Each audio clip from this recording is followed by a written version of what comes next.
Hello, you lucky people. We're doing a little debate for Halloweeny. Should Doctor Who be scary all the time? Always.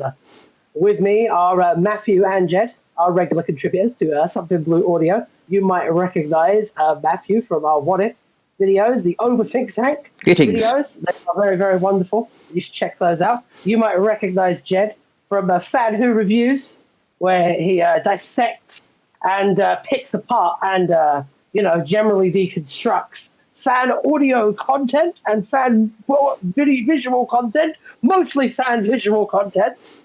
I think the word that we're looking for there is eviscerates. I eviscerate fan content of all shapes and sizes, brutally. That's a good word, eviscerate.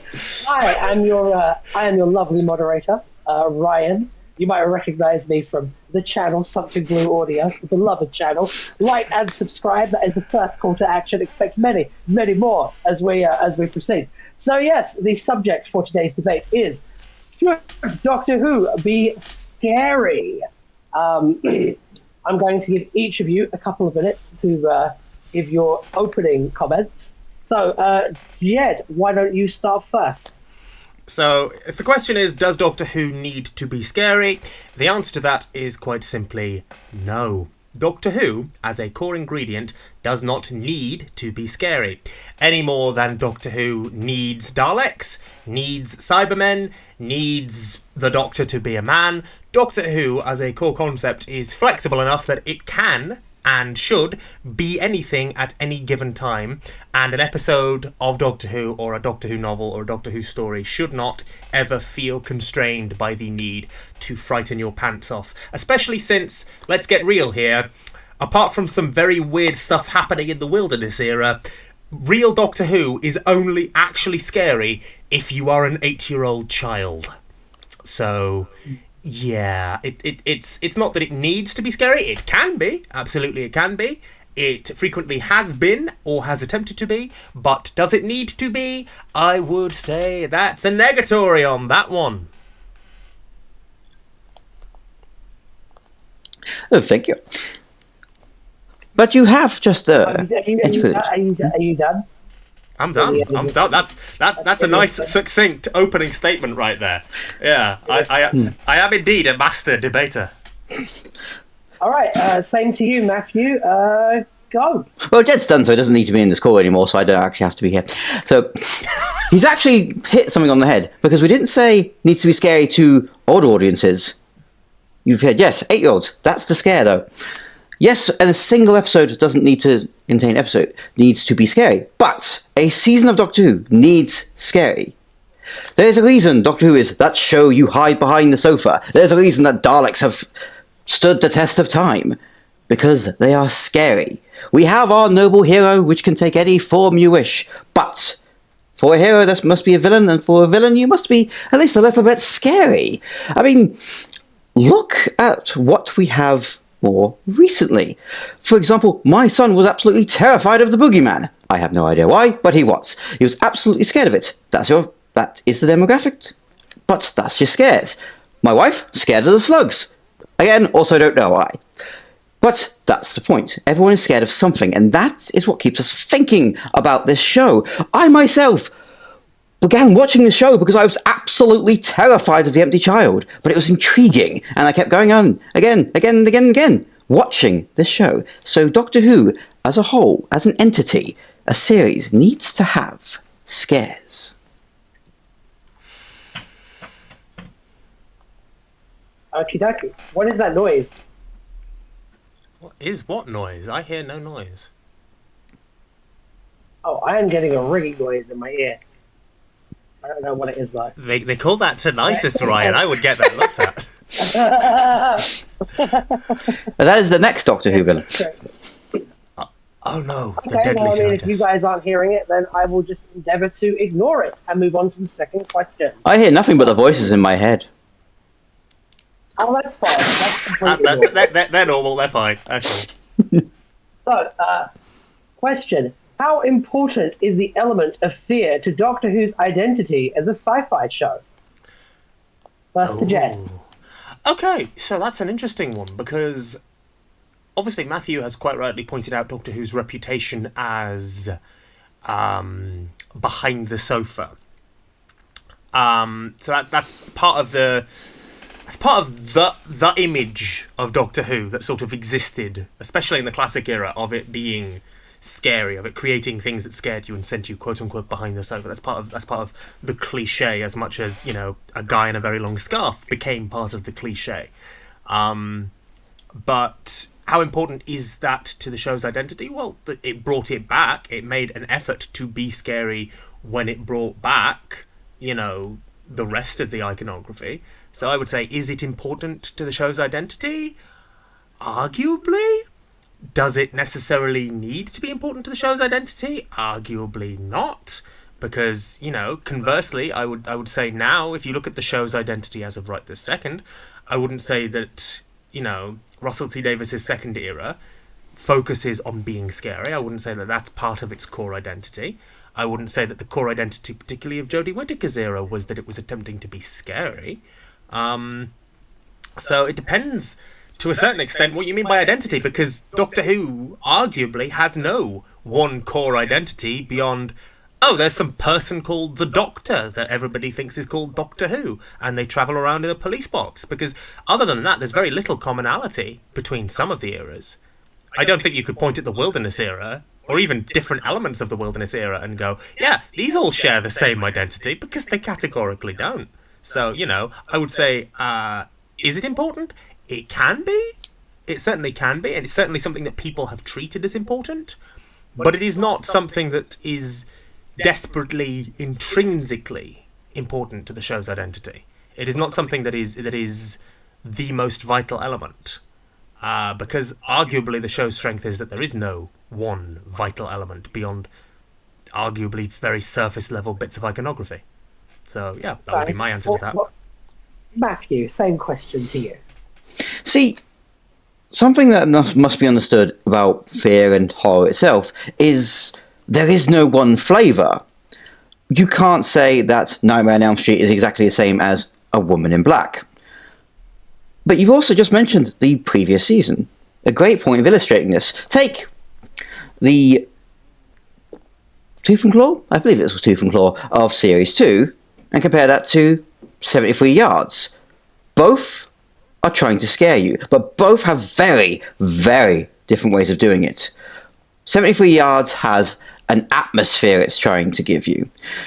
Whereas Tooth and Claw is far more traditionally, blah, big monster. But I still think the effects hold up on that one. So, while there are some very different goals to each series, there's still that fear. What fear that takes is different.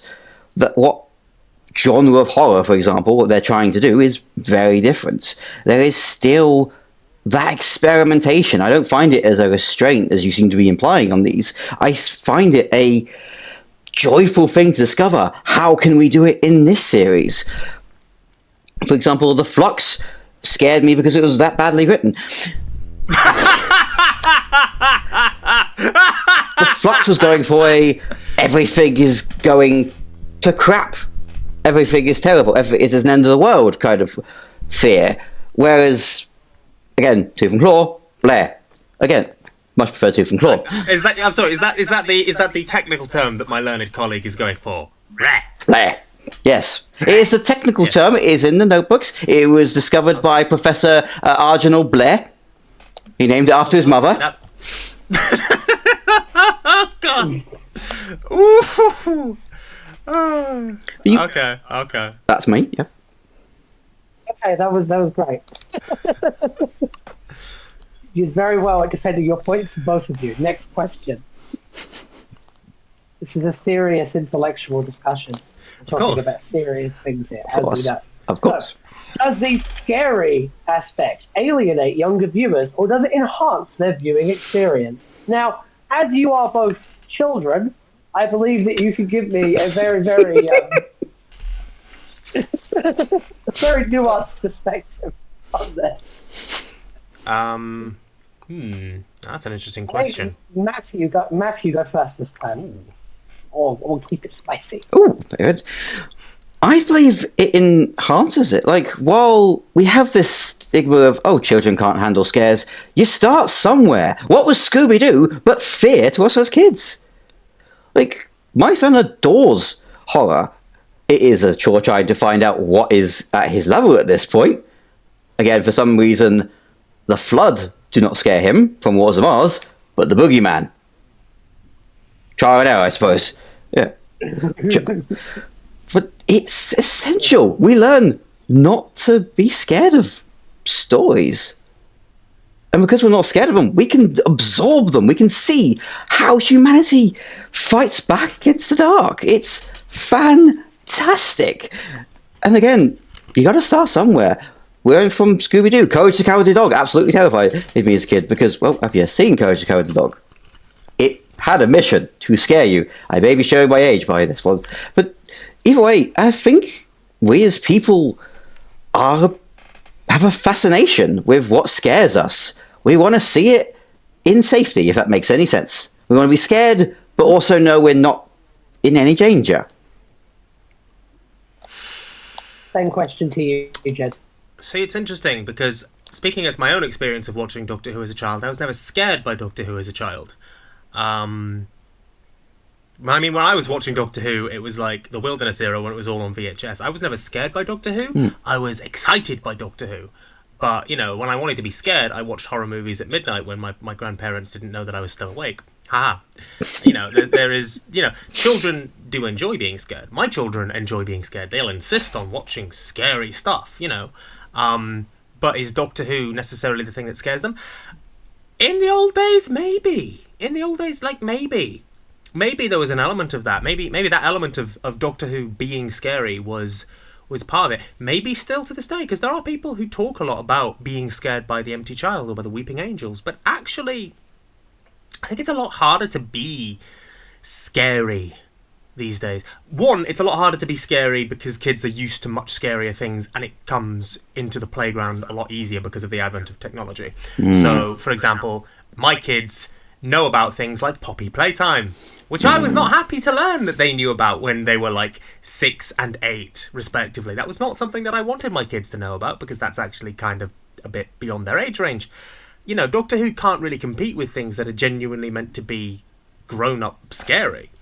And I don't think Doctor Who should try to be. But also, Doctor Who, you know, even in the old days when Doctor Who was a poxier little thing that fewer people cared about, Doctor Who couldn't get away with really pushing the boundaries because Mary Whitehoused it. You know, these days, you know, if Doctor Who tried to be genuinely scary, you know, instead of just like jump scares or like, you know, the kind of psychological stuff that you get in 73 Yards, which candidly I think kind of goes over kids' heads a bit. I don't think the scary element of that would really get to a kid. But, you know, I think Doctor Who can't really be scary in the same way that actual horror can. Obviously, there are exceptions to this, and there are things which are scary in the moment. You know, like my kids were a bit scared by the Bogeyman, for example. You know, my kids can be a bit scared by stuff happening in Doctor Who. But yeah, it's a very interesting question because it brings to mind then the question of what is defined as scary versus what is defined as tense, what is defined as nerve-wracking.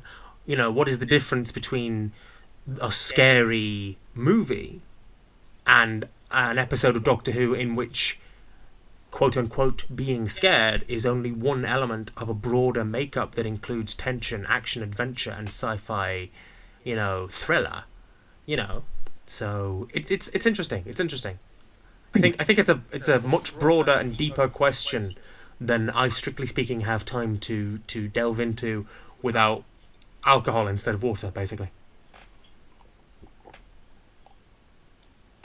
Well, okay then. Those were indeed some interesting answers to some somewhat less interesting questions. Now we come to the part of the debate where we do bare knuckle boxing. So I hope both of you are ready. Can I hire a bear? Yes. Okay, do you mean a bear? Is it a grizzly bear, or a bear is it a guy that you find at like propaganda or something? Yes. Okay. Either one is stronger than I am. I didn't know I was going to have this kind of evening, Matthew. Well, it's a... So, barring the fact that we are physically not in the same space, so I can't, in fact, bare-knuckle box with Matthew right now, what's the plan, boss? Disappointing. I know, it is disappointing. But it'll just be a long gap as I walk to his house. Maybe next year. Maybe next year when we hit 2k subs and we can start, like, demanding Patreon money, we can set up a boxing ring and do bare-knuckle Doctor Who boxing.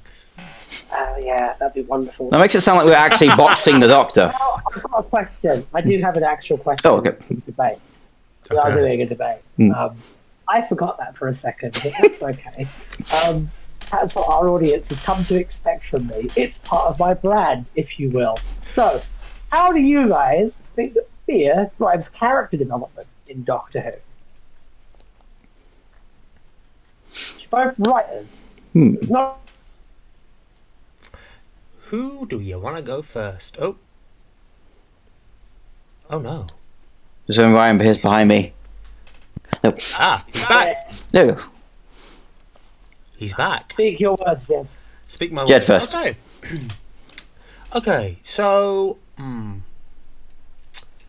Fear driving character development. Well, in terms of character development in Doctor Who, up until recently, I would have said that the Doctor themselves doesn't experience character development. The Doctor is effectively a static character, because the Doctor is the plot device by which the people that we're supposed to be represented by, the companions, develop as characters. Fear for them is the thing to be overcome in order to grow as characters. So, more often than not, it is less fear of specific danger, although that is an element of it, and it is more fear of not taking action, or fear of taking action, I should say. So a big part of modern companions is that moment where they step up and effectively, how best to put it, the moment where they step up and become a companion as opposed to just a bystander. This is quite blatantly done in the RTD1 era with Rose and the swing to knock the anti-plastic into the Nestine consciousness. This is quite blatantly done when Martha chooses to go with the Doctor. This is quite blatantly done. This is quite blatantly done with Amy basically stalking the Doctor. There's all this stuff which is that moment where they blatantly overcome their fear of stepping into that world.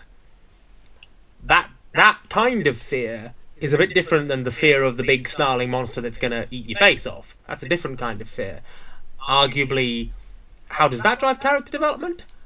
I would argue it probably doesn't. Fear is a plot device that, in Doctor Who history, is more there to sort of cause the pretty companion girl to scream at the screen for a couple of seconds, for whatever reason, before we get to the bit where the monster lumbers onto screen and goes, "You will be like us." And I may be thinking too harshly of Tomb of the Cybermen right now, but it's fear is a plot device that causes characters to sort of scream and react rather than driving any specific character development.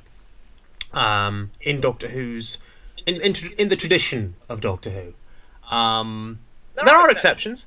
Ace is a really good exception, actually. Ace's fears in Curse of Fenric drive a lot of character development for her, but that's sort of a proto thing. In many ways, Ace is the proto New Who companion, so that's a proto New Who companion arc of overcoming fear to become the companion, so to speak. But yeah, so is it important as a character development tool? It's more important as a plot device than a character development tool, which is to say it can be used as an element of character development, but not as a sole element of character development, in my estimation. Matthew, same question to you. See, I think the exact opposite. It is key to character development. It's how we see the character develop, their reaction in a fear state. It can be first, oh god, there's a monster there, or okay, we need to save these people first. Well, fear shows us who they are, who they truly are. I think that's a Spider-Man line. At their worst, you'll see who it is. It's from Raimi. But it's still true. It was said by Raimi. It's true. That when people, I mean, you could also go for the quote from Listen: "Fear makes companions of us all." that would have been more relevant. Yeah, but Spider-Man. But J. Jonah Jameson. But actually, yeah, perfect. So Bring me Spider-Man. So, we can see who people truly are when they are scared. If this means they are truly selfish beings, or if they're truly selfless, lost, whatever, we can see who they are. And because these people are charitably going to almost die every week, we're going to see them scared. And therefore we're going to see them, even if subtly, change. Just a bit. From who we met them as, to who they leave, / die, / get stuck somewhere, / whatever the writers want to do. God. So Yeah. I think it's key for them. Interesting. Okay. How does fear drive character development in Doctor Who? I think you give it a very interesting answers. Both of you. I'm supposed to just be impartial. I'm not allowed to express my opinion. I know I'm the favourite. You have to understand. It's incredibly fucking difficult for me. Oh my god! Right now. Right now. You're doing well. There is inside Ryan are two wolves, and both of them are dying to start shouting. I thought inside Ryan was Segreus. No, All inside of these Ryan. things can be true. Inside Ryan is the Valiard. Watch this. Watch the 60th anniversary episode, people. All Oh, yeah, West Segreus. Side's champions. That's good news. Yeah. I'll make Plug. Yeah. We've already got your watch time, so you can go and watch that now. All right, no, seriously though, let's do another question. We should do another. Okay, yep. What stands out for you guys as the scariest episode of Doctor Who? Let's do a nice general one. Jed, do you want to go first on that one? You first. Oh, me first. Yeah, you first on this one. The one that instantly comes to mind when you say scary Doctor Who would be Waters of Mars. Mostly because the idea of it is terrifying. And, to be honest, it should have been Ten's ending because it takes his whole character in dissects it, but hey-ho, let's put that over there. We're going to put that as plot there. But it is truly... Yeah, God, I wonder if there should be a what if. If only we did what ifs on this channel. Ah, well, what if we did? Well, that's the one that points out to me first, is the idea of water infecting people. There are elements of episodes that pop up to mind. For example, there are elements that I find might be triggering for some people, which that's a whole different debate whether it needs triggering questions. Like, for example, I know personally with the whole 15 Inferior, during the whole death is everywhere, and we have a implied infant death, I was like, okay, kind of don't want to go further into that because that might be a bit weird, but that would also be quite terrifying. The idea in the Hello Cat, the specials finale of everyone changing in their graves, again, horrifying. So there's elements of different episodes, but Waters of Mars is probably what comes to my mind first when I think scary Doctor Who. So I'm going to be a real fucking hipster about this and say that the scariest Doctor Who story that I've ever experienced... Dimensions in Time. No, Interference, Book 1 and 2 by Mad Larry Miles. Ooh. So, scary means many different things. There are things that are creepy, there are things that sort of act a bit like horror movies and stuff. Doctor Who has a lot of good scary or scary adjacent things. But Interference, Book 1 and 2... there are so many layers of things that are terrifying about that. There are questions of identity with Fitz Kriner's journey in that. There are elements of... like, to me, the big scariest things about that are, you know... a big part of that is the third Doctor's story in that. And spoiler warning for all of you out there who might want to read Interference by Mad Larry one of these days. Interference Book 2, because the book is split between here's the 8th Doctor's bit, here's the 3rd Doctor's bit. The 3rd Doctor's bit in Book 2 ends with the 3rd Doctor being killed and regenerating on the planet Dust, rather than dying at the appointed time that he was supposed to have. And the whole reason he dies there is because he has been thrust into an adventure so unlike anything that he is built to experience and survive and withstand, that he just simply does not fit. And it's an entire story about how things fit and do not fit, how identity works, who people are. You know, it's an entire story which sort of seeks to... Basically, it's one of the most terrifying stories to me because it plays about with our notions of what things should and should not be. And on that level is so much more existentially scary than Doctor Who has been for me in quite a while. Because, like, at the end of the day, it was the Wilderness era. Doctor Who was allowed to be weirder and wilder and wackier than anything that the TV show nowadays, as a flagship co-partnered with Disney of all people, would ever get away with. You know, you could never have an episode of Doctor Who questioning the narrative structures. I watched your Overthink Tank episode about, you know, what if the next Doctor actually had the next Doctor in it. And the problem with that is, you could do that if Doctor Who was willing to be that risky again. And it's not. It can't, because it's a flagship brand. Doctor Who as a flagship brand can't ever do that again. Doctor Who as a flagship brand can't ever have interference again.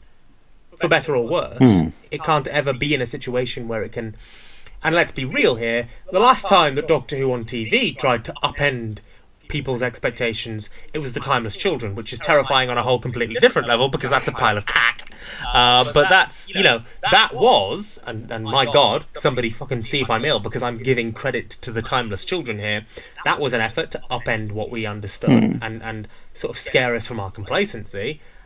And it did it by showing us a PowerPoint presentation for half the fucking runtime alongside a boring-ass Cyberman episode. It did it without thinking it through. That was the problem. Interference is a whole book, therefore it's very much thinking it through. And interference fundamentally alters something that we thought we understood, fundamentally challenges our notion not just as readers of canon, but as people of identity, as people of what makes identity identity.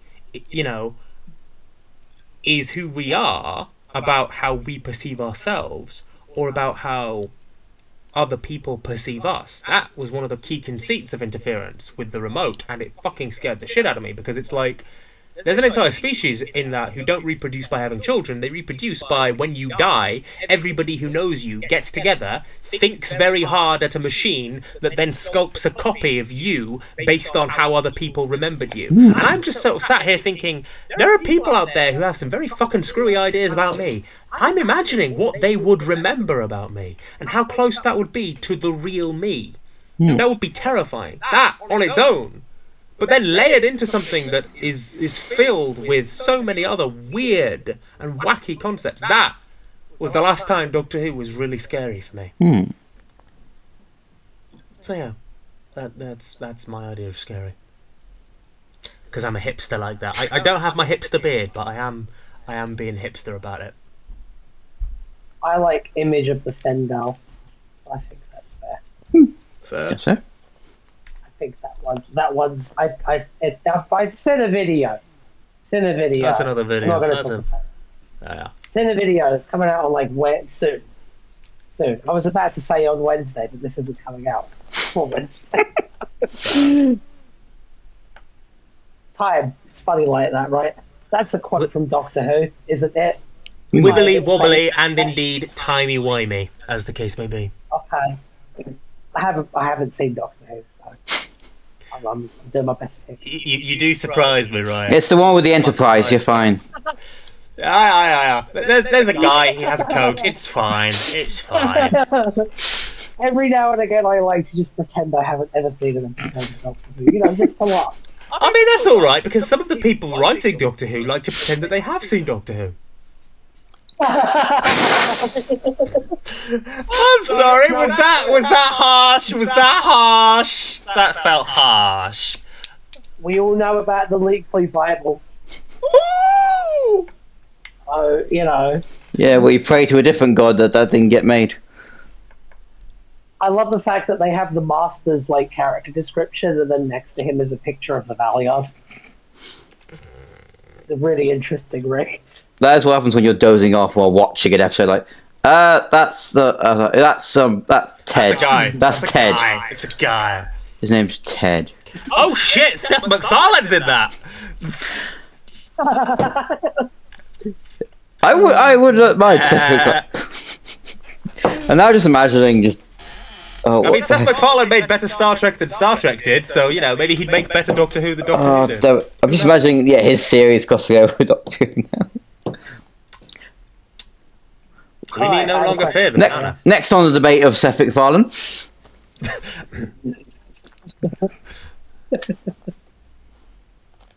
So, like, when Doctor Who is like making these scary stories, how much should they be putting the sensibilities of the audience into account? And they're, like, putting that together. Who do you want to go first?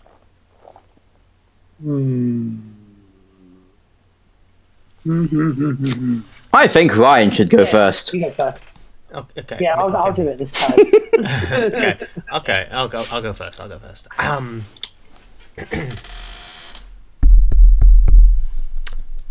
They shouldn't ever at all. The audience don't matter. That's my hot take. Because so here's the thing. Doctor Who is a brand. Doctor Who by default takes into account the audience. It has to, because it's a brand. And like that's not a popular thing to say, but like Doctor Who is a brand. It has to play safe. It has to be formulaic. It has to make decisions based not merely on what is artistically interesting, but also on what will make the brand continue to exist as a brand and continue to make money for its corporate masters.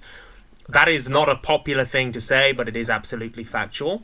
And Doctor Who, by its very nature as a brand, always takes into account the sensibilities of whatever audience the focus groups are talking about at any given moment. I'm not being funny. It cast Yasmin Finney from Heartstopper. It cast Ncuti Gatwa from Sex Education. It did not do these things in a vacuum. It did not do these things purely because these are phenomenal actors. They are phenomenal actors. But if anyone stops and thinks that it did things like cast Ncuti Gatwa and not think about the fact that this guy was a phenomenal up-and-coming actor in a bunch of successful things, I'm sorry, you're not fucking thinking straight. Alright? So Doctor Who always thinks about the sensibilities. It always stops just at the line of, you know, this is what we want to do artistically, this is what we want to do, like, to keep an audience, and you know, let's make sure that these two things are working in harmony. They are always thinking that. They always have to think that because they're a brand, because they want to keep existing, because of capitalism, because of copyright laws, because of a whole bunch of other things that make art effectively not about art. You know, I could get on a whole political rant about this.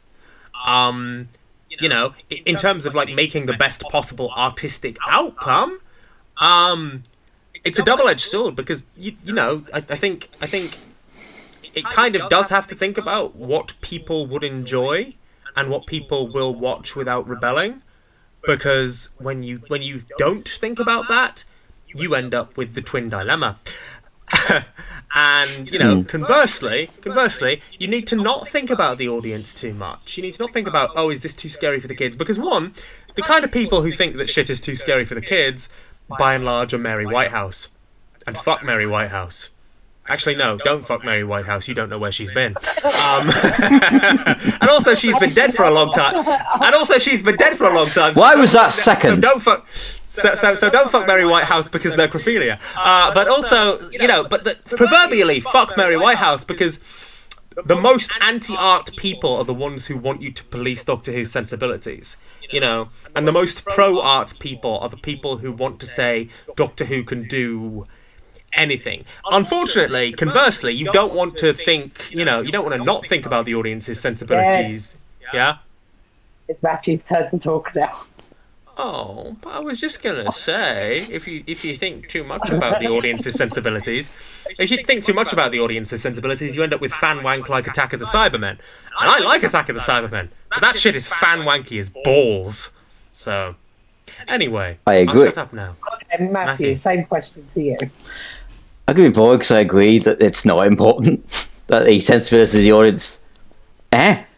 Push them. Show them how much you can be scared. Just push it. Like, if you're going, oh, what if they find it too scary? What if they don't? You put something safe and boring, or you do something that they'll remember. 73 yards, I don't like, but I'll remember it. Or because of many other different things. You need to be able to push it a little bit. Again, to use a different show that I've already mentioned, Courage the Cowardly Dog was literally a case of, how far can we push this? How far can we go? I think that is what stories should be able to do. Forget the sensibilities of the audience, go forward. Unless it's very, very heavy subject matter, that you definitely need I'm going to put this warning in front of the episode because this is very, very heavy, which that's not something Doctor Who should usually get into outside the Wilderness Years, because again, it's key audiences, people watching in a family show or streaming, whatnot, cool, but doesn't mean you can't push the family just a little bit and show them fear. Show them the fear of God. Many gods, the Toymaker particularly. I'm sorry. Show. When you said that. Thank you. I sound menacing. It's the suit, isn't it? That was one word off from saying show them fear her, but they can't show them fear her because that's been pulled from iPlayer. So. Oh yeah, God, I forgot about that. I understand. Really been pulled from iPlayer? It has. Yeah, it's been pulled. It's been pulled from iPlayer because of Hugh, and it's like I'm pretty certain, right? I'm pretty certain that like if you were gonna pull Doctor Who because of like people involved in it who were bad, anything that Gary Downey had touched would surely have been pulled by now. But that's a different debate. That's a different question, and I'm not going to get into that because I don't want to be sued for slander. I want to know who would do the other side of it. That's the real question there. What you mean? Who will be willing to step into that? Oof.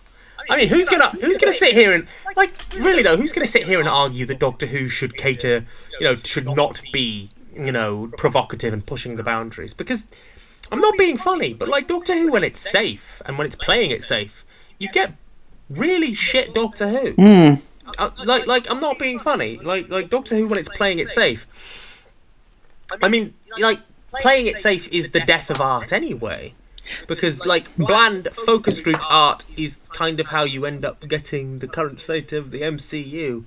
And, like, yeah, no, thank you. Doctor Who has the greatest storytelling device ever conceived. And to just use it as, it's, they go to this place, aliens invade, they fight them off, Sonic, they go home. Yeah. With nothing being... If you can say this episode is just there, it exists, and it functions. If a story just functions and it just exists, then it's not a story. It's just worthless. At least a terrible, terrible story is still fun to talk about because it's terrible. Well, yeah, I mean, this is the thing, right? So, obviously, I don't wish to disparage the Whittaker era too much. I personally don't enjoy the Whittaker era. I know a lot of people do. But a lot of the time, the thing that really bothered me about the Whittaker era of Doctor Who was how much of it was just blandly competent rather than trying anything, if that makes sense. A lot of it was very blandly competent, by the numbers Doctor Who. Like the opening episode, The One Who Fell to Earth, was blandly competent, pseudo 11th hour stuff, but not as fun, not as sparky. It was blandly competent, hitting the numbers. It wasn't pushing any boundaries with it. And it's like, okay, that is when Doctor Who starts to fail, is when you're not pushing boundaries, when you're being blandly competent instead of going, how the fuck do I freak you out next? Because like Doctor Who, when it's saying, how the fuck do I freak you out next, is doing shit like, oh yeah, here's Neil Patrick Harris dancing to the fucking Spice Girls. Fuck you. Or Sleep No More. Yeah. Well, no. Here's an entire episode, right, where it's just Peter Capaldi in like a castle set talking to himself. Yeah. Yeah. Fuck you. Fuck you. You thought you were getting like standard Doctor Who? Fuck you. We're now having deep meditations on the nature of grief and the fact that Stephen Moffat wants to fucking quit. That's what this episode's about. Fuck you. And Wild Blue Yonder, don't forget that piece of masterpiece. Oh god. Wild Blue Yonder's interesting. It's because chef's kiss. For me, that's definitely Doctor Who when it's definitely trying not to play it safe. Because playing it safe for the 60th anniversary, ironically, would have been, oh yeah, let's have a middle episode that's just all cameos all the time, because that's playing it safe for a fucking, like, 60th anniversary, you know? And, you know, instead you get, oh yeah, here's just the two leads, a spaceship set, and eerie oohness. Here's basically like midnight, but slightly less midnighty, with Donna in it, for a middle episode of like a 3-episode miniseries, basically. That's pushing the boundaries. That's like somebody in Bad Wolf must surely have looked at Russell T Davies and gone, Russell, mate, what the fuck are you doing? And that has its element of fear. Now that's a good point, actually. So that does play around with a lot of fear stuff. Its atmosphere is immaculate. It's brilliant. But then again, conversely, like you had the previous episode, The Star Beast, which was not about being afraid. No. There were elements of like, oh yeah, here's a monster. But like, The Star Beast, at the end of the day, was just, here's a bit of fun Doctor Who-ness. Here's Doctor Who-ness in a box. Here's a bunch of Doctor Who stuff. There's the Doctor, monsters, sonic screwdriver, snappy dialogue, UNIT are shooting at aliens, and also at themselves, because alien shenanigans. You know, it was... So, again, it's not a case of needing it, it's a case of it works as an ingredient. And we have been sort of jabbering on. I'm certain Ryan has another question to ask us. I do, but at certain points I like to let you guys just discuss as well. It's kind of a loose structure. The next question I have, actually, it's not on my sheet, but I just thought of it based on what you guys were talking about before. What episode do you think of Doctor Who, and it has to be televised, because otherwise it's going to be something that I haven't seen? Yeah, you hipster. I know. No, that's fine. It's fine to reference stuff. Yeah. I know about what happens in interference because of TARDIS Wiki Roulette. Watch TARDIS Wiki Roulette, by the way, on Something Blue Audio. Subscribe to Something Blue Audio. Also, subscribe to you guys' channels. Please shout your stuff out real quick. So yeah, Matthew is like one of the best fan doctors on both Man at Desk and What Fourth Wall Productions, which are channels that I run, that Matthew's on, and he is bloody phenomenal in those. So go check out his stuff, because genuinely, some of the best fan stuff out there. Also check out Matthew's own channel, which is it Mr. M Works currently? It is Mr. M Works, and it's going to stay as Mr. M Works. It'll be a while to find a particular username, so you should pop up there. So Mr. M Works is me. Yeah, and Matthew does like audiobooks and stuff, and generally, you know, again, some really solid Doctor Who fan content there. So yeah, and I should know because I do Fan Who reviews, and I'm not allowed to review my own stuff, but I am allowed to say when fan stuff is good. So ha.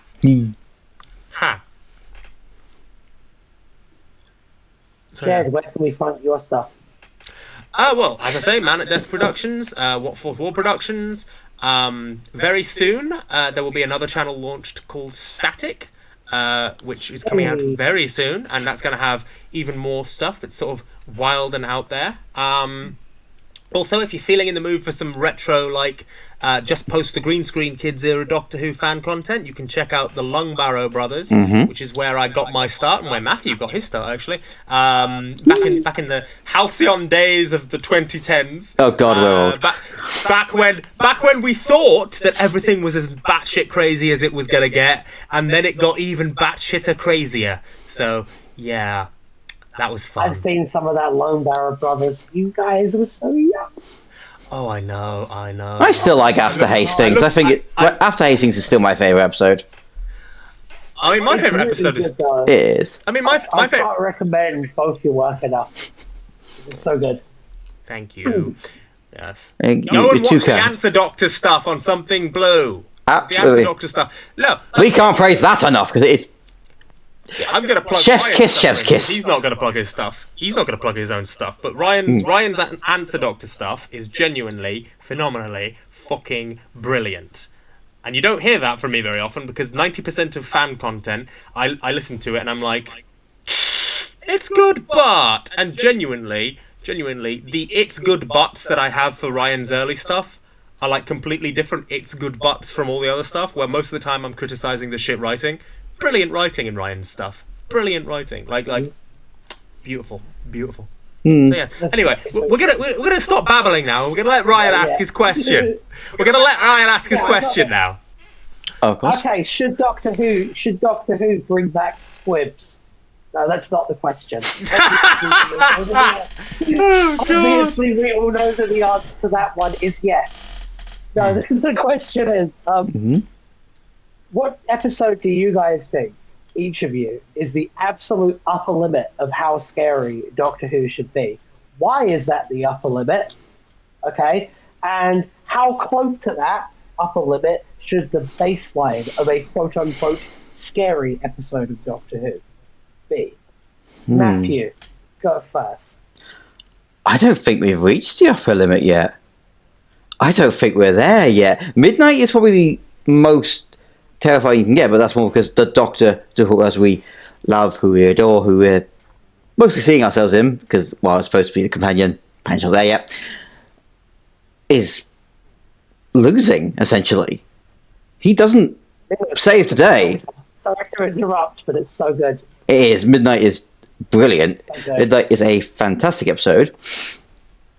And to that I find, that's quite scary, because that might just be my own fear of paralysis. But it is there, and probably the scariest you can get of that one, because, again, we're in a no-win situation. We bet they scrape by. I don't think we've fully reached the peak of how far we can push televised Doctor Who. Novel-wise, I think the Wilderness Years pushed it, cremated it, married it, did many, many things that it regrets on a night out with it. But TV, Who, not yet. Yeah. Oh, I'm gonna have to agree with my learned colleague to an extent. Now here's the thing. To an extent. Quick, mute him before you my learned forget. colleague. So here's the thing. I think TV Doctor Who, in terms of the limit that it can push itself, in terms of fear, we haven't reached it yet. In terms of like nasty violence, which is a slightly different thing. It's related to the horror genre, but the nasty violent stuff, the upper it's limit very was, different, yeah. Yeah. and to me that we reached that with Eric Saywood. I agree with that.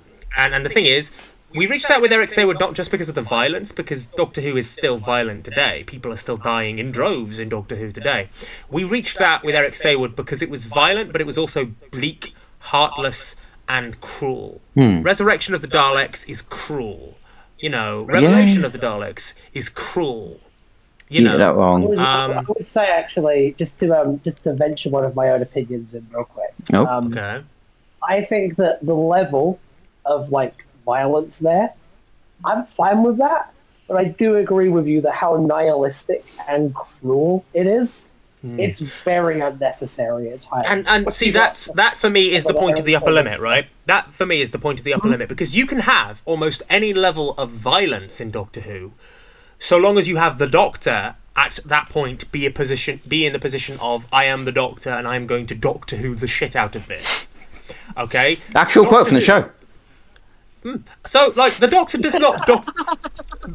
So, ironically, Caves of Androzani, even though it's a bleak and violent Doctor Who story, I think works really well, because in the middle of this bleak and violent story where people are being bastards all over the place and murdering the shit out of each other, the core of that story is the Doctor at his absolute most Doctor Who-y going, no, my friend is in danger and I'm going to put everything on the line to save my friend.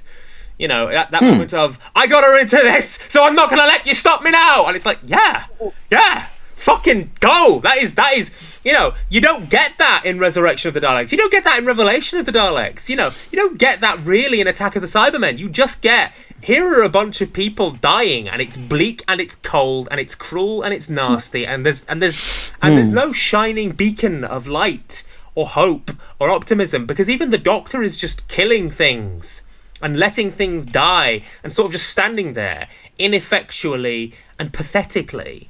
And that at that point, that's trying to be scary in the sense of here's all this horrible violence and people getting murdered, and it's not scary, it's depressing. And Doctor Who, the one thing Doctor Who should not be is depressing. So I think that to me is the upper limit of where it should be. And how far away from that? Okay, Caves of Androzani. That's my upper limit for that particular brand of bleak, violent fear and horror. That's my upper limit, because Caves of Androzani is bleak and it is violent, and there is the element of fear because at any moment anyone could die a horrible, nasty death. But in the middle of that is the Doctor Whoing the shit out of that story and being like, no, I am gonna. And it's the same, ironically, with Bad Wolf Parting of the Ways, because that is a fucking bleak series ending. Everybody you know and love dies, but at the end of it, the Doctor, despite And Captain Jack. apparent, well, no, Captain Jack dies too, yeah, and sadly he did not stay dead. Yeah, but you said no and love. Different question. Yeah, but no, like so. It took you a minute. No love and occasionally tolerate. Hang on. Have you somehow seen the video that I've got coming out? Am I psychic? No, we haven't. I'd like to take credit of being psychic. I make that exact fucking joke. Great minds think alike. Great minds think. Fear the power of math. I mean, we are all white dudes wearing glasses, to be fair. So. Yes. But yeah. Yes. But anyway, but no. So yeah, for me, we're like a hive mind right now. We're like the Borg. yes, we are the Borg. You will be assimilated. Yeah. The glasses are cool. With a Borg, where we get distracted very easily.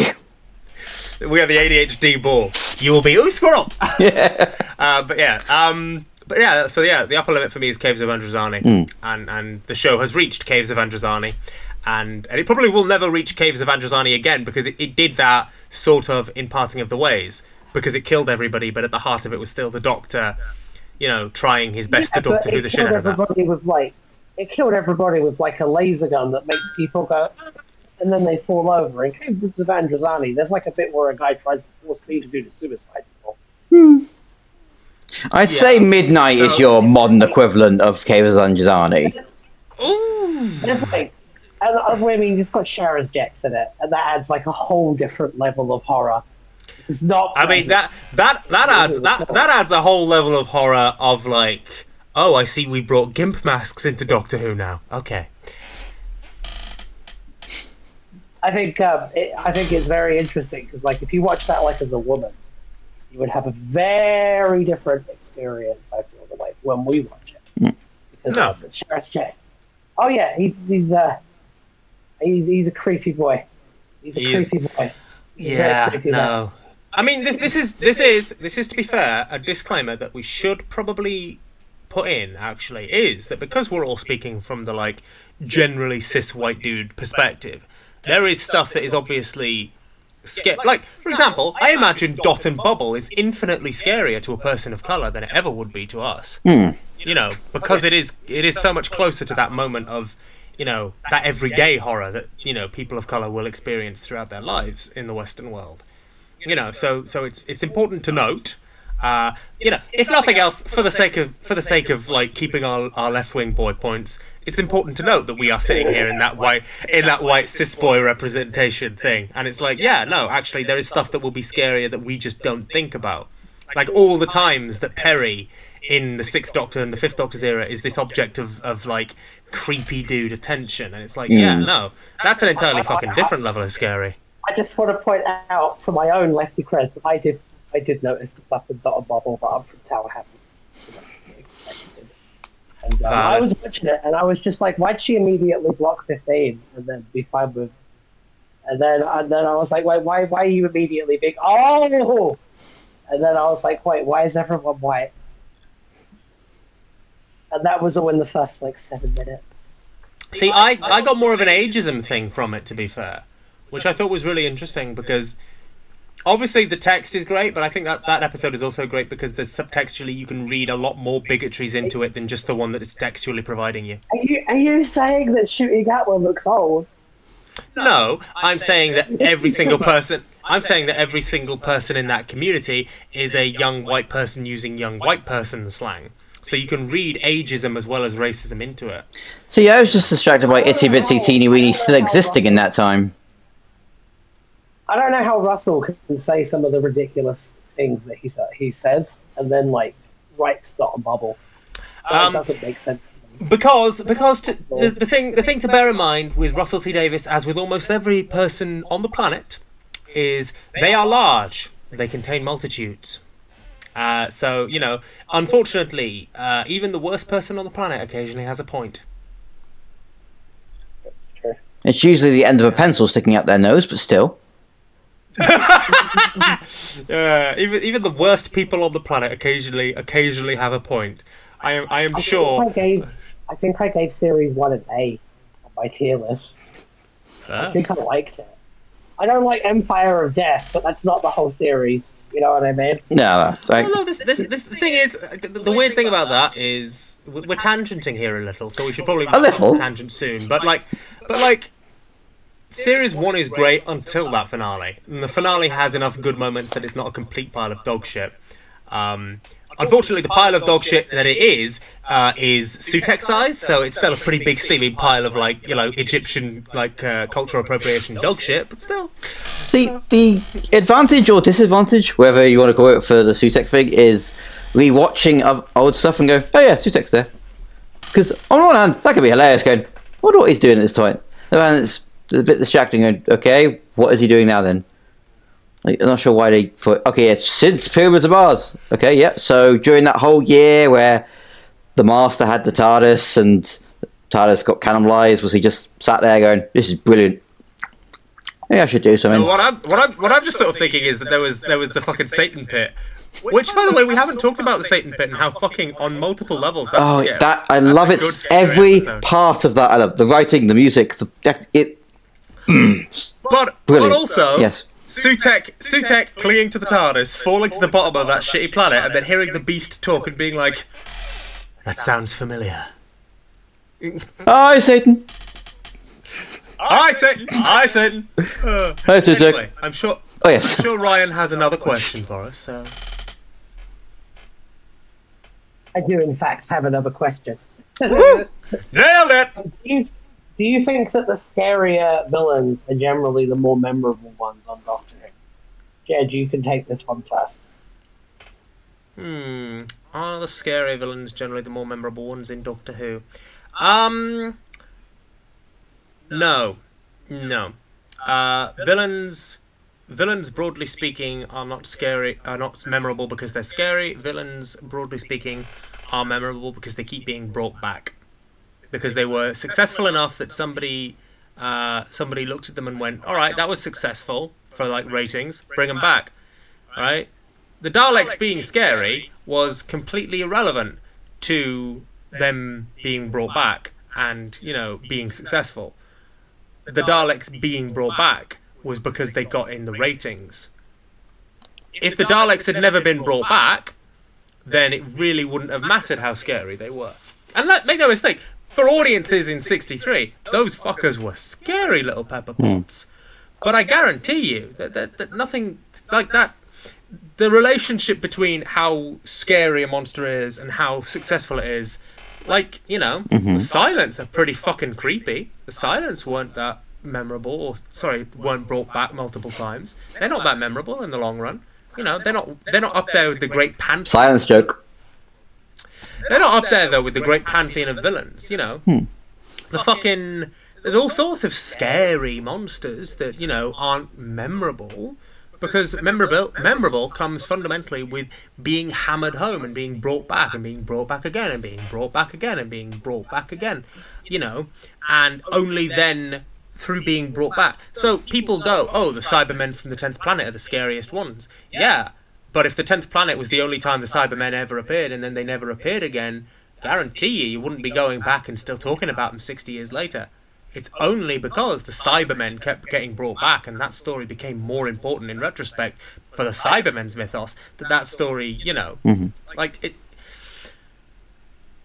This is a very long-winded way of saying the two factors correlate, but causation is not necessarily there, in my estimation. Okay. What do you think, Matthew? Why were they successful, Jed? Why were they successful? Why did we have Sutek after so many years?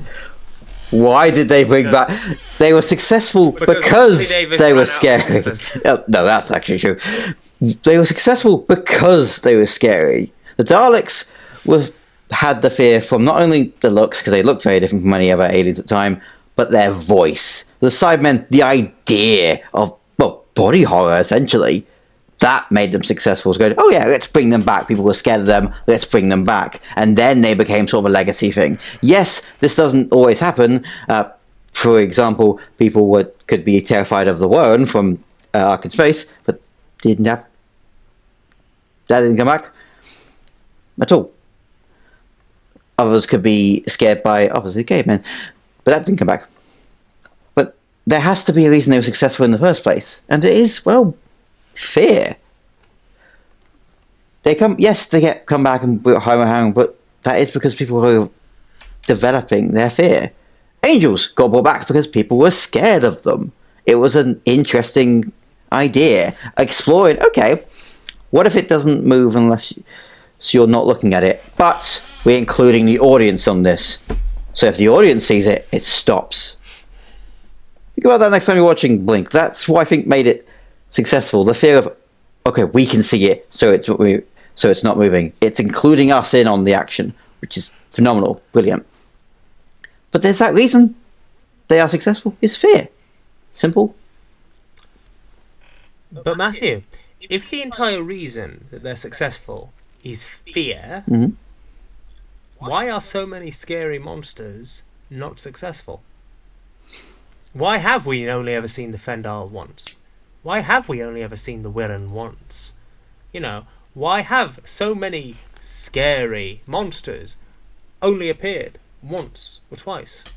The Autons, for example. The Autons weren't brought back because they were scary. The Autons were brought back because they were an old monster that Russell could use to launch Series 1 of Doctor Who. No, yeah. Alright, they weren't, but they were scary back in the day. The mannequins were scary, but then they only appeared in 2 stories of the Pertwee era, and they never came back in the classic era at all. Not every successful monster is scary, but every monster that's successful has been scary. Okay. So, but if scariness is not the sole factor of success, okay, so but it is one. Surely the argument. Okay, but then. Surely at that point then you can't say that it needs the scare to be successful, because by that tangent I wouldn't say that the Master is scary.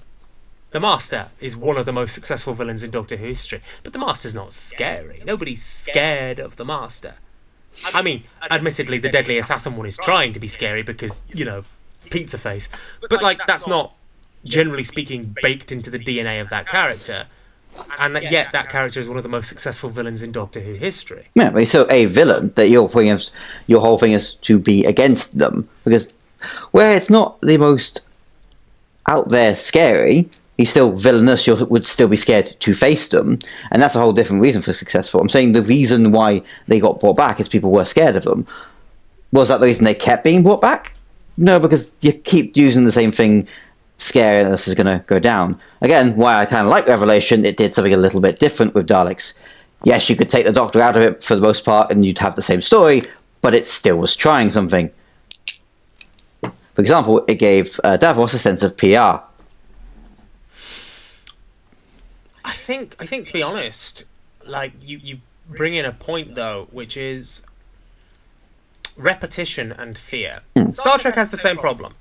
The Borg in Star Trek are scary the first time you face them. They're even scarier when you face them in the 2-parter that ended Season 3 and started Season 4, because, that's them at their most terrifying and their most powerful. They are a scary villain.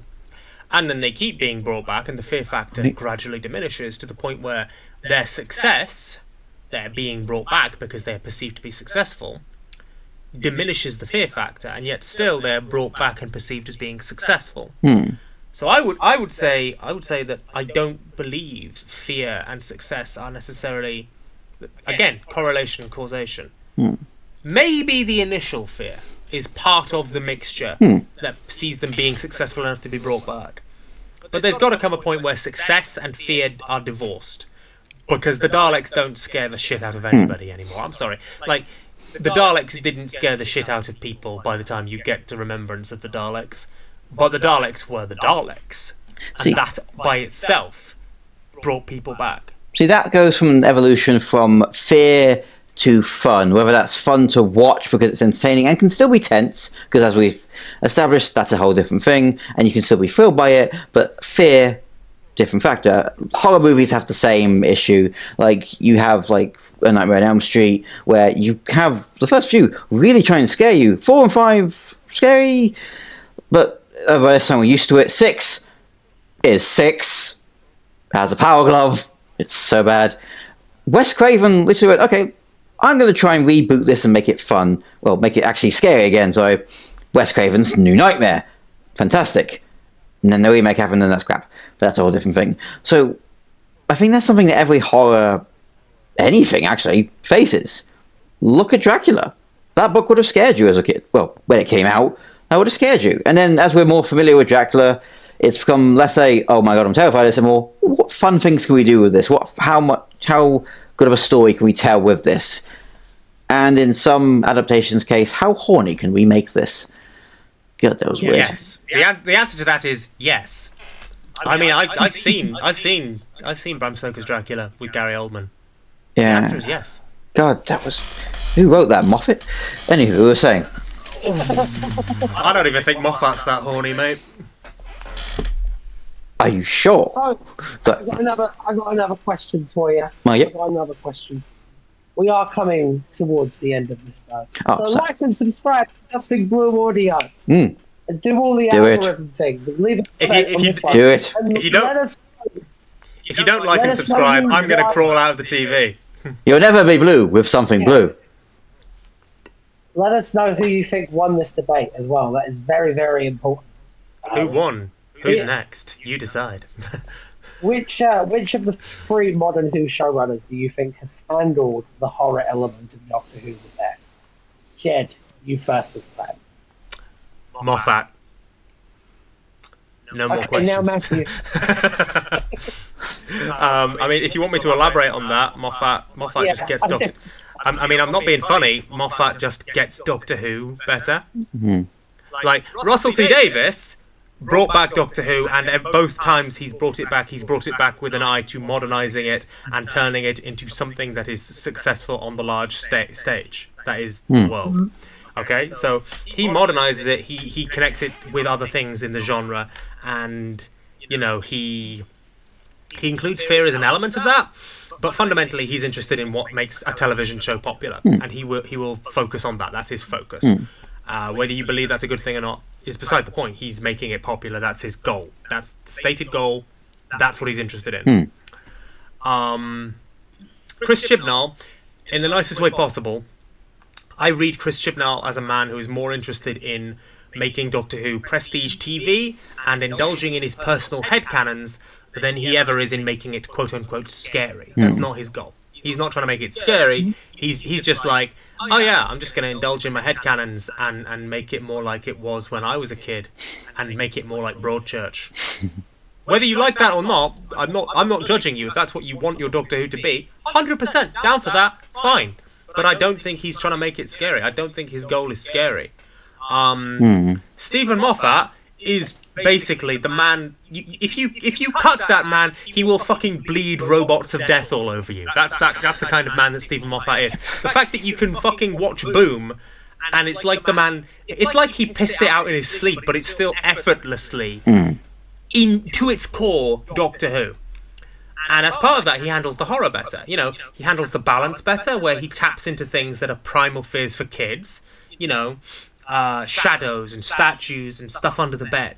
He's tapping into primal fears. You know, he understands the balance of fun and quirky. He understands the balance of modernising the show for the current audience whilst still being part of the larger tapestry. You know, I feel like Moffat just understands Doctor Who on an intrinsic level as a thing better than either of the other two. And he has done since Curse of Fatal Death. So if you had to ask me which of them understands horror better, in a heartbeat, Moffat. And the best example of that, ironically, is The Empty Child the Doctor Dances, because that is Moffat at his least confident. That is Moffat at his, I am writing fucking sitcoms because I am just a sitcom writer, how the fuck do I do this? And yet somehow he made the best episode of that entire season. So... Same question to Matthew. See, I'm going to take a stance here and say Jed's right. I agree that I've got nothing more to add, but yeah, Jed's just put it eloquently, as he always does. So, but yeah, Moffat just understands it better. He knows horror. The thing that terrified me most and got me into Doctor Who was a Moffat episode. So, yeah, I'm going to agree with the Jed. Well, that was simple enough. Okay. When I'm right, I'm right. And when I'm right, I'm actually left. I got one more that I forgot to ask earlier. Mm-hmm. we'll pop that one off, and then we'll call it a day. Oh, fair. So, do you think Doctor Who was scarier in its classic era or its modern era? Who's first? Me. I think. I'm letting you wait. I'm letting you wait in suspense. Someone else is going to come in and answer. I think Matthew, go first because Jeff went first last time. I think it's actually a difficult thing to answer because there's not a version of me that's only seen modern and a version of me that's only seen classic, and you can compare the fear ratings, whatever that makes sense. I am a relatively modern human being. Relatively. Grew up on Modern Who and researched the classic Who in that space between one finale and Christmas special. Therefore, I have different standards of being scared. Nothing in classic Who really scares me or has ever scared me, but I can get its intent. I think it's just a case of I was bored at a different time. I am used to this kind of horror, so I'm receiving this kind of horror from Modern Who. Like, again, I wouldn't have been a kid in the 80s and had actively seen A Nightmare on Elm Street before I watched the classic Who. Whereas modern and classic have two very different levels. If you switch them around, you'd probably have Modern Who rated much higher than classic Who, and classic Who rated much lower in terms of what could watch it. Modern Who to classic audiences might be now a 15 or an 18, whereas Modern Who would be probably a U, more PG at this point. Unless Jimmy Savile's in the extra bonus features, then it's a don't watch it at all. That's fixed for some time. We made it an hour and 13 about making the requisite Something Blue audio Jimmy Savile reference. I am honoured to be the one to do this. Well done, Matthew. Your trophy is in the mail. So, alas, I cannot extend the same courtesy that Matthew did in the previous question to this, because... Why not? I think... Because Classic Who is scarier. Classic Who, on every conceivable level, is scarier. Classic Who is scarier because at the time it was being made, it could do more. It was pushing the boundaries more. It laid the groundwork. It didn't need to be safe because it was setting the stage. It was... Like... Everything about Doctor Who was scary in the classic era.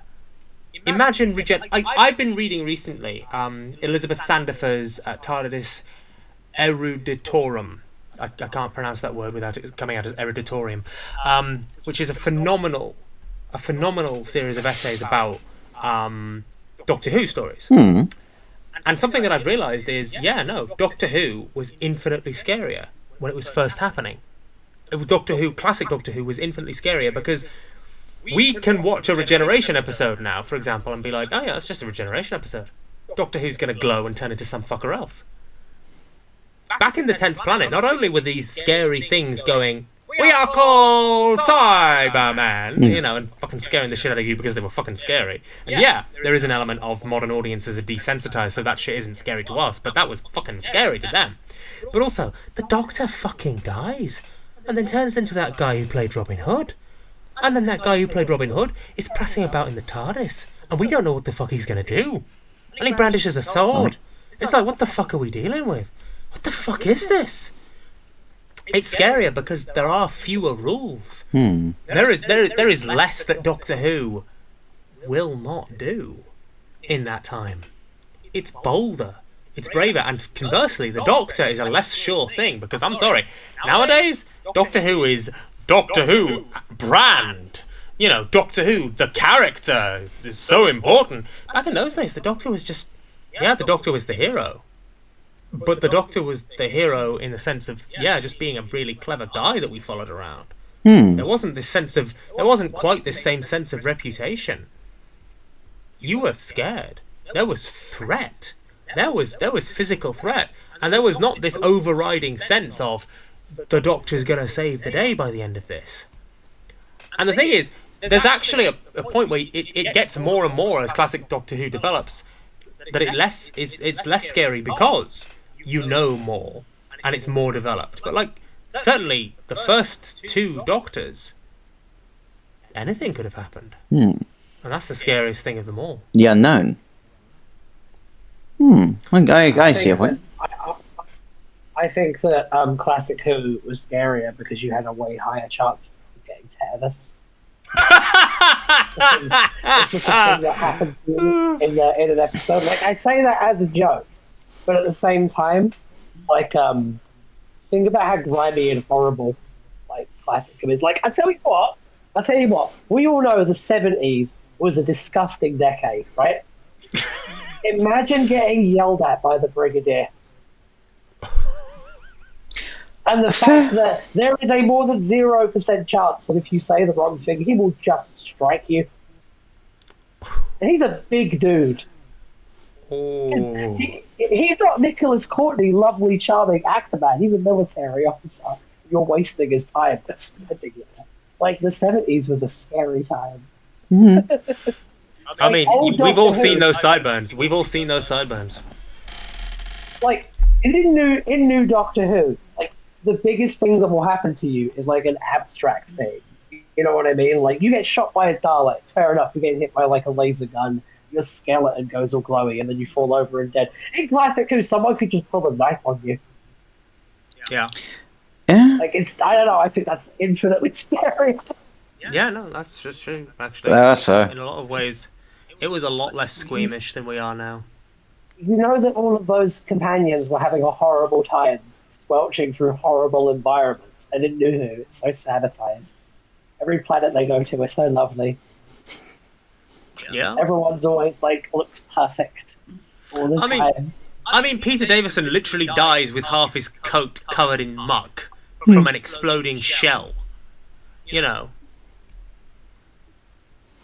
I wish that New Who had more muck. New Who needs to be more gross. I think that's as the moderator listening to this, my main takeaway is that Doctor Who doesn't necessarily need to be more scary, but it does need to be more gross. I think that's what Jed was saying earlier about risks. Russell T Davis?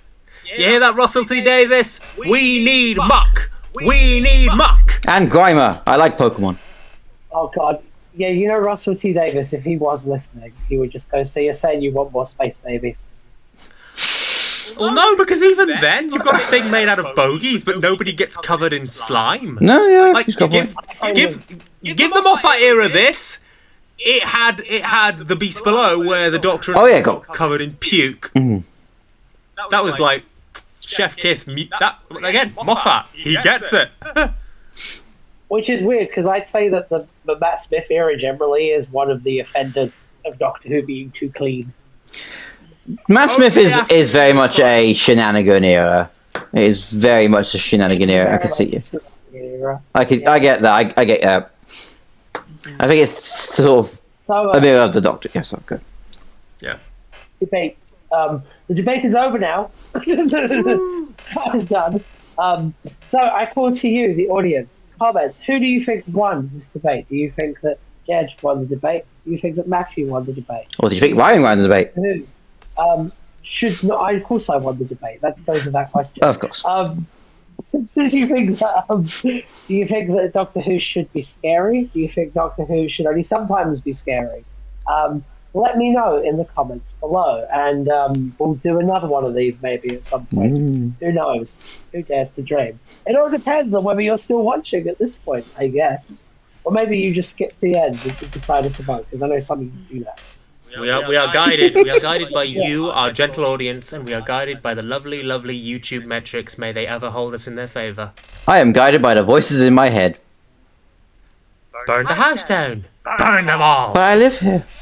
This is the kind of quality entertainment you can come to expect here at Something Blue Audio.